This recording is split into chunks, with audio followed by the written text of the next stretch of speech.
Hello, darlings. You've all heard of Marilyn Monroe.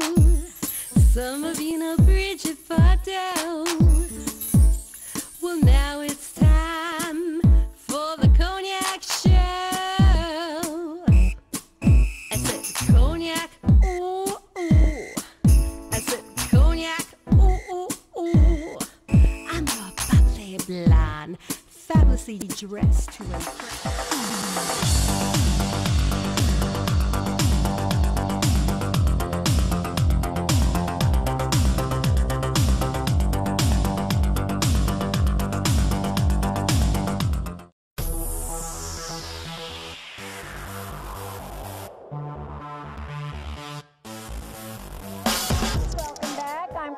Wellerlane, and we're here at this wonderful car dealership, BMW, in Bayshore, Long Island, and it's all about the cover party for Gem Magazine, and I'm here with this filmmaker. Introduce yourself to the camera. Hi, my name is Marisa Vitali, and I'm an independent writer, producer, and actress. Fabulous. Tell my audience about this film that you're working on. I'm currently in pre-production for my short film Miracle Year, and we're going to be shooting this fall season in Northport, Long Island. Wonderful. Tell my audience about the film. What's the synopsis of this film? The synopsis is about a young woman newly in recovery, and she's a single mom, and it's on her day that she's going to family court to get custody of her daughter. Oh, she's the head waitress at the Depot Diner, and it's all the events that happen on the day on the way to family court. Oh, interesting. Very interesting. Sounds like a nice plot. Sounds fascinating. Well, I really wanted to tell a story of a female hero and a woman overcoming against all odds. Very nice. Very nice. Are you the actress that plays the part? So we're in the process of shooting the short film, and then we're also writing the feature that we want to submit to the Sundance Writing Lab. Well, good luck. As we say in show business, break a leg. Now, if we want to find out more about your company, your production, where can we go? You can visit me at www.marisa, M-A-R-I-S-A, Vitali, V-I-T-A-L-I.com. Thank you so much, Dora. And we'll be back in a moment with more interviews right here at the Gem Magazine cover party in Bayshore, Long Island. Pink champagne kisses.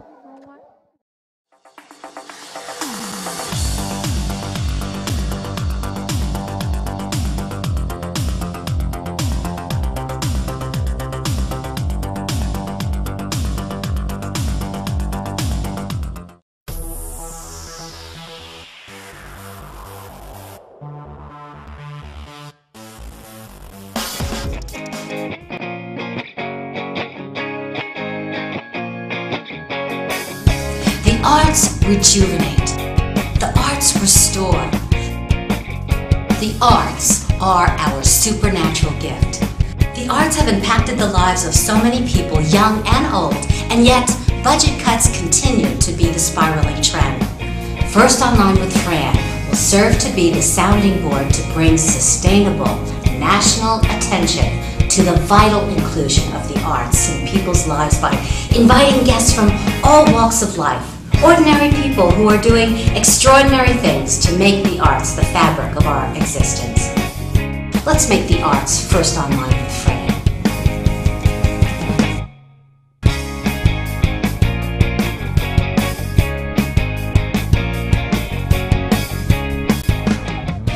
I'm Cognac Wellerlane. We're here at the cover party for Gem Long Island Magazine right here in Bayshore, Long Island. And I'm here with this fascinating lady, this gorgeous redhead, and she's got something going on with this postcard that looks a little bit like the top of her head. Just a little. Yes, explain to my audience what this is all about. This is First Online with Fran, and I started this last year. As a matter of fact, this time last year, I lost my job. I was education director for an arts education organization, Stephen Sondheim's Young Playwrights, Inc., and I was devastated because funding was cut, and I didn't know what to do, and I got angry because the bottom line is the arts are our sustenance. It's what makes us human beings. It's Absolutely, our air. It's the air that we breathe. So I decided to launch First Online with Fran, and what I do is I feature ordinary people doing extraordinary things in the arts, and I interview them and have them talk about, excuse me, not so much the end product. A lot of people understand, oh yeah, I was in my high school musical, or I played in the band. But what they don't understand is that it's not about the end product. It's about that process. It's about the self-confidence that you learn. It's about the journey you go through. Absolutely. And I'll tell you something. My son is a research engineer, okay, computer engineer, and he credits taking my theater course for being able to pursue the kind of work that he's doing presently as a research engineer, because he said not only is he able to think up the ideas, but he's able to communicate them. He has the poise, he has the intelligence, he has the ability. So the kind of people I interviewed were like Olivia Bowler. She is the 11-year-old girl who raised over $200,000 for the Audubon Society because of the oil slick in the Gulf. She decided to do something. 11 years old, she painted a picture of a bird. The Audubon Society took it up on her, and AOL. She raised all of this money, and when I interviewed her, I talked to her and I said, what would have happened if you didn't have that art class? And she's like, oh my God, I would have died.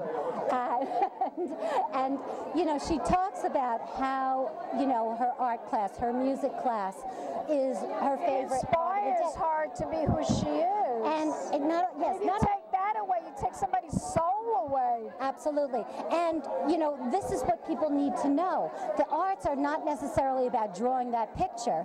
It was about giving her that confidence to say, I can make a difference. I can do something. Yes. I can do that. Yes. So I talk to people of all venues. I've talked to, recently I just interviewed Diana Cherry Holmes, who's the executive director of the Huntington Arts Council, and she talked about the work that they're doing for Huntington Village and how they collaborate with all of the arts organizations, and how it's not about, you know, dividing up the pie, but it's about working together and collaborating and making that pie bigger. And that's what people need to know, that it's not just this one small piece. And this is what you're trying to put together for a pilot for television. All right, so what happened was I did the blog, and I'm getting a fantastic response, and I was approached by a creative team and said, you know what, you need to get out in front of the camera and make it a sustainable national feature so that people are constantly reminded, this is why we invest in the arts, for this reason, for the Olivia Bowlers, for the Diana Cherry Holmes, for all of those people who are making a difference in our lives as human beings. And they're passionate for what they Absolutely. do. You know? Kevin Spacey just created a film called Shakespeare High, and it's about how he studied Shakespeare and went to this school that had these competitions, and he said, I'll never forget going there and doing that. So he made this movie, everybody got excited, they donated money, and now who's heard of Shakespeare High? Nobody. They know Kevin Spacey, but not that program. What First Online with Fran would do is to keep the ball going, keep the attention focused out there to those people who don't know about the arts, who believe in the arts, but they just kind of forget about it. First Online with Fran is going to remind them. This is why we invest in the arts. Tell my audience where we can go to find out more information about what you are doing. Tell my audience. Well, that's easy. Just go to my website, www.francismcgarry.com. And that's Francis with an E. With an E. Spell your last name. M-C-G-A-R-R-Y. Thank you so much. It was a joy. And I want to make a difference. You certainly did make a difference right now, right here, at this car dealership in Bayshore, Long Island. And we'll be be back in a moment, darlings, with more interviews right here. Keep watching Pink Champagne Kisses. Thank you. Hello, darlings. You've all heard of Marilyn Monroe. Some of you know Bridget Bardot. Well, now it's time for the Cognac show. I said cognac, ooh, ooh. I said cognac, ooh, ooh, ooh. I'm a bubbly blonde, fabulously dressed to impress. One of a kind girl. It's been a Crybaby Productions, darlings.